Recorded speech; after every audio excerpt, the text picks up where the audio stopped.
Chapter 14. From Practice to Ecstasy. Ecstatic love of Godhead can be potently invoked simply by following the rules and regulations of devotional service as they are prescribed in scriptures, under the direction of a bona fide spiritual master. The Nectar of Devotion, Chapter 19. One morning we sat watching the sunrise. My father had just finished his morning chanting, and his face had that particular quality of peace that always followed his practice. "I need to ask you something difficult," I said. "What's troubling you?" he asked gently. "It's about my students and honestly about myself too. I've been following the principles you outlined. I'm chanting, I'm reading, I'm trying to serve. But it still feels mechanical, like I'm going through the motions. When does it become real? When does duty transform into actual love?" My father nodded slowly, as if he had been waiting for this question. That's the question every sincere practitioner asks. And it's a good sign that you're asking it. It means you're ready to understand the transformative process. He picked up his well-worn copy of the Nectar of Devotion. Prabhupada was very clear about this. There's a systematic process, a sequence that carries the sincere seeker from initial faith through purification, culminating in what's called bhava, transcendental ecstatic love. Ecstasy. I raised an eyebrow. "That sounds intense." "It is," he said quietly. Prabhupada writes that ecstasy is the first symptom of pure love for the personality of Godhead, and in that stage one is sometimes found shedding tears or shivering. But you don't start there. You can't. There's a progression, 9 stages. And each one builds on the previous. From faith to taste. My father stood and walked to the window, the morning light illuminating his profile. The journey toward pure love of Godhead, prema in Sanskrit, follows a sequential 9-stage process. It's rooted in association with pure devotees, and it ensures that the development of love is organic, steady, and irreversible. 9 stages. I pulled out my notebook. Can you walk me through them? Stage 1. Faith and Association. The beginning of ecstatic love for the divine is faith, shraddha. For many, the development of pure devotional service begins simply by having a little faith and starting to associate with societies or groups of pure devotees. "That's how you started, isn't it?" I asked. He smiled. "I was in college, searching for meaning in life. A friend dragged me to a temple where Prabhupada's disciples were chanting and serving food. I didn't understand half of what was happening, but I felt something, a pull, an attraction. That's what the Vedas call great fortune." This association with Mahatmas, great souls who are 100% engaged in the service of the Lord, creates an attraction for Krishna consciousness. "Even if you're not perfect?" I asked. "Especially if you're not perfect. The attraction can arise even if you're not fully detached from material activities. By the grace of Krishna and the mercy of the bona fide spiritual master, one receives the initial seed of devotional service." Stage 2. Hearing and Acceptance. Once you start associating with pure devotees, you receive the chance of hearing about the Lord from authoritative scriptures, the Bhagavad Gita, the Srimad Bhagavatam. This hearing is the absolute beginning of Krishna consciousness. My father's voice took on urgency. This is immensely important. When one gives oral reception to the transcendental vibrations, they can quickly become purified and cleansed in the heart. Lord Chaitanya affirmed that this hearing cleanses the heart of the contaminated soul, making them quickly qualified to enter into devotional service. "How does just listening have that power?" I asked. He reached for an analogy I'd heard before. The material world is compared to a man lying unconscious after being bitten by the snake of illusion. Just as a mantra can revive a snake-bitten man, hearing the Mahamantra, Hare Krishna, Krishna Krishna, Hare, Hare Rama, Rama Rama, Hare can bring the soul back to Krishna consciousness. He paused. In this second stage, after advancing somewhat and maturing, the sincere seeker automatically offers to follow the principles of devotional service and formally accepts a spiritual master. That's when the real connection is established. Stage 3. Executing regulative service. This is where we were in Chapter 13, I said, recognizing the territory. Exactly. Under the guidance of the spiritual master, the devotee begins to execute regulative devotional service, sadhana bhakti. This involves strictly following the recommended principles, chanting, performing deity worship, avoiding prohibited activities. You're actively engaging the senses for the satisfaction of Krishna. This is where I am now, I said. But it still feels like work. It should, my father said gently. This is the executive stage. You're laying the foundation. But something is happening beneath the surface that you can't see yet. Stage 4. Purification, the burning fire. As a result of regularly executing these practices, you become freed from all unwanted occupations and material contamination. This stage is called anarthanivti, the removal of unwanted things. My father's voice grew stronger.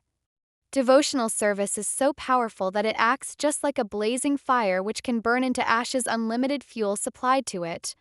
All distresses arising from sinful activities, whether you're suffering from them now or they're stored up for the future, can be immediately stopped if we take to Krishna consciousness. Immediately? I was skeptical. The principle is immediate. The experience depends on your sincerity. But here's what makes this revolutionary. The chanting of the holy name removes the sinful desire seed from the heart. What do you mean by desire seed? I asked. It's the deep-rooted tendency that causes all suffering, the seed that keeps sprouting into selfish desires, anger, greed, illusion. Other spiritual practices, Vedic rituals, charity, austerity, may give temporary relief from sinful reactions, but they leave the seed intact. It's like curing a disease but leaving the person vulnerable to catching it again. The chanting of the holy name is the only path that makes one 100% clean from the seeds of desire that cause repeated suffering. He leaned forward intently.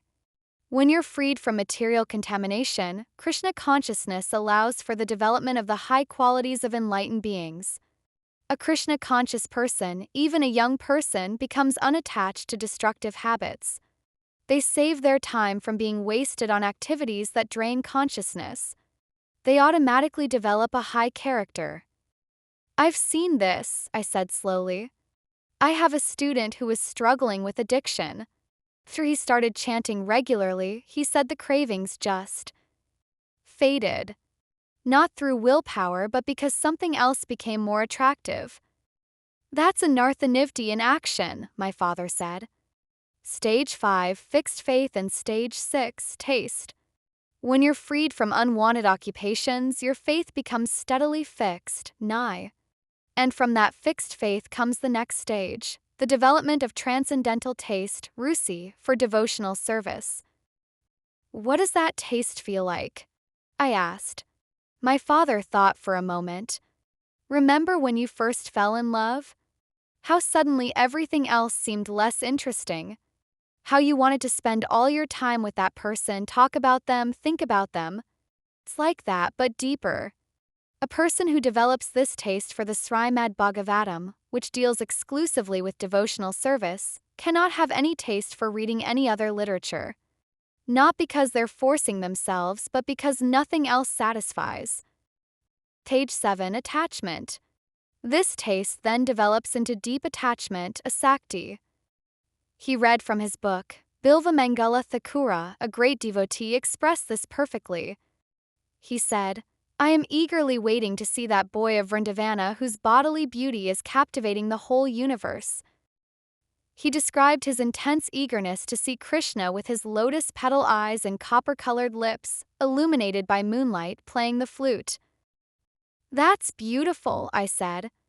But it also sounds like it could only happen to someone already advanced. That's the amazing part, my father said. This attachment is so powerful that even if it manifests in a common person, by the association of a pure devotee, it can bring one to the perfectional stage. Conclusion is that pure devotional service in Krishna consciousness is the highest enlightenment. When this enlightenment manifests, it's likened to a blazing forest fire, killing all the snakes of desire. The dawn of love, ecstasy. And now we come to the 8th stage, my father said softly, where attachment is gradually intensified into ecstasy, bhava. The room seemed to grow quieter. Even the birdsong outside faded. Bhava is the first true spark, the first symptom of pure love for the personality of Godhead. This state is considered the effective portion of devotional service, distinguishing it from the preceding executive stage of regulative principles. So everything before this was preparation? I asked. Necessary preparation. Potential. But yes, bhava is where the mechanical becomes spontaneous, where duty becomes delight. In this ecstatic stage, the devotee's heart is compared to the sun. It becomes illuminated like the sun, far above the planetary systems of material nature, and cannot be covered by any material cloud. Symptoms of ecstatic love. How do you know when someone has reached this stage? I asked. Sometimes it's outwardly visible. The sudden manifestation of ecstasy, one is found shedding tears or shivering. Such a devotee is on the platform of uttamadhikari, perfect devotion, having no agitation from material affections. My father consulted his notes. Rupa Goswami details 9 characteristics of a person who has developed this ecstatic love. Let me share them with you. First, utilization of time. The devotee is always anxious to utilize time in service and does not like to be idle. They're always thinking of Krishna in their mind, reciting prayers with their words and engaging their body in service, sometimes shedding tears. Their whole life is engaged in service, with not a moment wasted on any other engagement. That sounds exhausting, I said honestly. You'd think so. But when you love someone, serving them doesn't exhaust you, it energizes you. Have you ever worked on a project you were passionate about and lost track of time completely? I nodded. When I'm choreographing a new yoga sequence I really believe in, hours pass like minutes. Exactly. Now multiply that by infinity. Second, perseverance and reservation. The devotee remains undisturbed even when facing various disturbances, tolerating the onslaughts of distress and happiness equally. Maharaja Pariksit exemplified this by remaining patient and undisturbed even at the last moments of his life, requesting that the sages chant the holy name. Third, detachment. Their senses are no longer attracted by material desires. King Bharata was so attracted by Krishna's lotus feet that he became detached even in the midst of opulence. Fourth, lack of material respect. The devotee does not long for any material respect in return for their activities. They're not doing it for recognition. Fifth, certainty of mercy. They're always certain that Krishna will bestow his mercy upon them, not as arrogance but as confidence born of relationship. Sixth, eagerness to serve. They're always very eager to serve the Lord faithfully. Seventh, attachment to chanting. They're very much attached to the chanting of the holy names of the Lord. It's not a duty anymore, it's a joy. Eighth, eagerness to describe qualities. They're always eager to describe Krishna's transcendental qualities. They can't help talking about what they love. Ninth, pleasure in holy places. They're very pleased to live in a place where the Lord's pastimes are performed, Mathura, Vrindavana, Dvaraka, or to create such an atmosphere wherever they are. The melting heart analogy. There's a beautiful metaphor for how this ecstasy emerges, my father said. It's likened to the melting of the heart. Melting? I asked.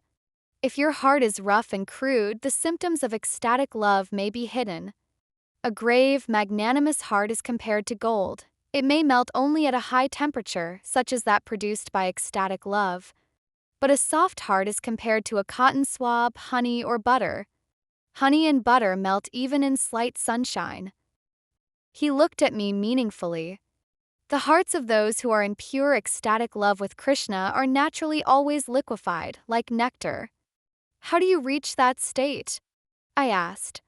either by gradual progress in devotional service, which is what most of us do, or by the causeless mercy of Krishna. Narada Muni's development of ecstatic love by serving and hearing the talks of great devotees is the classic example of achieving this stage through disciplined practice. But Sukadeva Goswami and others achieved perfection solely by the grace of the Supreme Personality of Godhead. So there's no formula? I said, feeling frustrated. There's methodology, but not manipulation. You can't force grace. You can only prepare yourself to receive it. Beyond calculation, the Lord is purchased. My father stood and walked to his altar, where a small picture of Krishna stood surrounded by fresh flowers. "Here's something that will blow your mind," he said. "The spiritual attainment of devotional ecstasy is infinitely greater than liberation, material wealth, or mystic perfection. Krishna is acknowledged as the supreme controller, the source of all opulence. Yet Krishna confirms that the attraction he feels for devotional service is not to be attained even by the performance of mystic yoga, philosophical speculation, ritualistic sacrifices, the study of scriptures, severe austerities, or giving everything in charity." "Why not?" I asked. "Because devotional service is considered greater than God because it attracts him." I sat back stunned. That sounds blasphemous. It's the opposite. Listen to this. Krishna, the embodiment of all greatness, willingly allows himself to become obliged to the loving spirit of the devotee, not exactly to the service rendered, because no one can ever serve Krishna completely. He's self-sufficient and has no need of service. He becomes obliged to the love itself. The story of Mother Yasoda. "Let me tell you the classic pastime that demonstrates this," my father said, settling back into his chair with obvious pleasure. "It's the story of Mother Yasoda binding Krishna." "Binding him?" I asked. "Like tying him up?" "Yes. Krishna, as a child, was engaging in mischievous activities, stealing butter, causing trouble. Mother Yasoda, seeking to control him, decided to bind him with rope so he couldn't run off while she finished her household work." My father's eyes sparkled with the telling. "So she got rope and tried to tie him to a wooden grinding mortar. But the rope was always too short, just by 2 fingers' width. So she tied another rope to it, still too short by 2 fingers. She kept adding rope after rope, but no matter how much rope she gathered, it was always too short by exactly 2 fingers. "That's impossible," I said. "Exactly. That's the point. The unlimited Supreme Person cannot be confined by material means, symbolized by the rope always being too short." After a while, Mother Yasoda became exhausted. She was perspiring profusely, bewildered by her failure. And it was only at that moment, when she was completely spent, that Krishna agreed to be bound by his mother. "Why?" I asked. "Because he was conquered by her love. No one can bind Krishna by any means other than love. He is bound only by obligation to his devotees because of their ecstatic love for him." My father leaned forward. "Do you see what this proves? The achievement of bhava is not a personal power grab. It's a complete spiritual transaction where the Lord himself becomes purchased by the devotee. You don't control God through devotion, you attract him through love. Devotion surpasses all liberation." "This is where it gets really radical," my father said. "The purity and fulfillment found in ecstatic devotion make liberation, merging into the spiritual light, unattractive to the devotee." "But wasn't liberation the goal in Volume 2?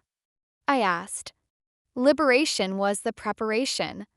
Listen to what Maharaja Prithu prayed. If, after achieving liberation, he had no chance of hearing the glories of the Lord chanted by pure devotees, he would never ask for liberation or spiritual emancipation. Instead, he would simply pray for millions of tongues and ears to constantly chant and hear." My father read from another passage. Adhava declared that for persons engaged in transcendental loving service, there is nothing worth obtaining from religiousness, economic development, sense gratification, or liberation. He prayed only for unflinching faith and devotion unto your lotus feet. So devotees reject liberation? I asked. They don't reject it, they transcend it. Devotees whose hearts are filled with service and who glorify the Lord congregationally and derive transcendental pleasure therefrom never desire to become one with him.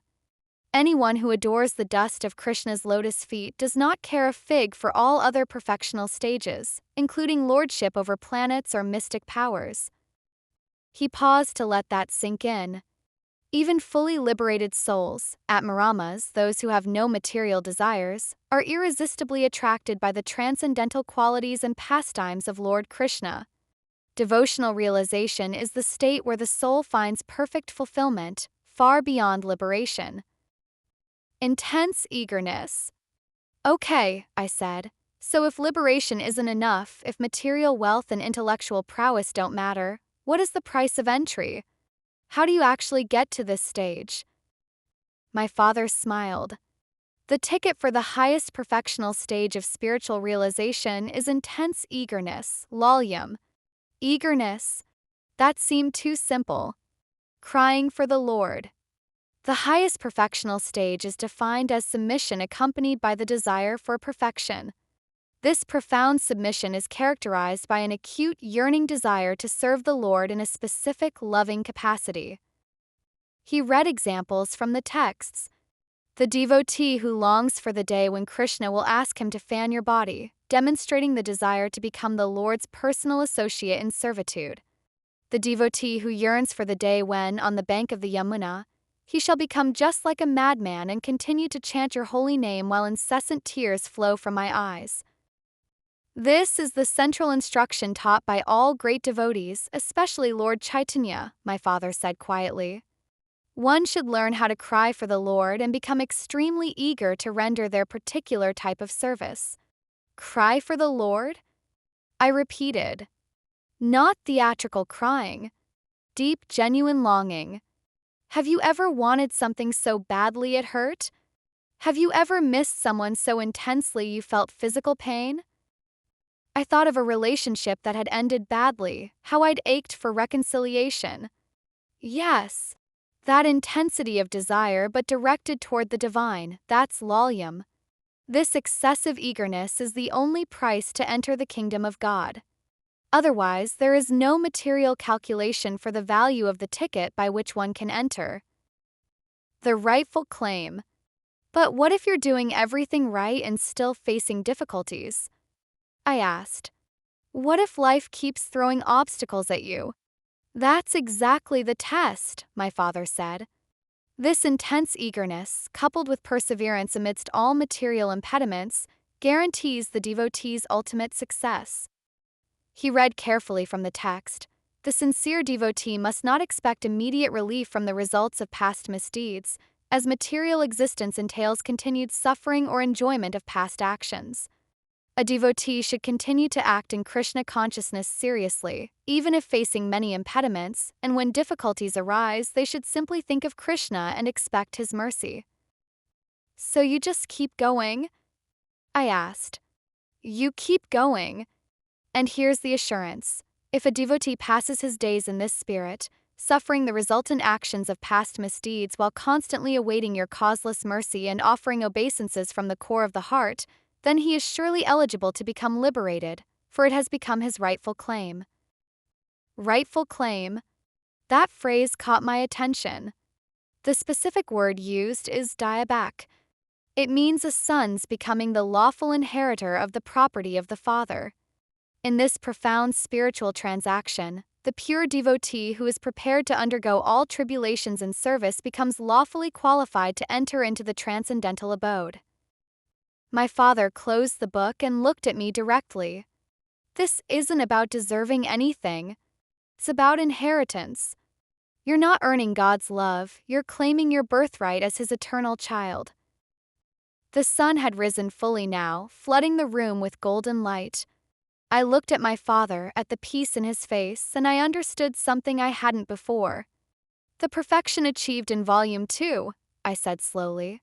The paradise within, that was just securing the inheritance papers, wasn't it? Exactly, he said with a smile. The internal victory was the prerequisite for the external eternal association with the divine person.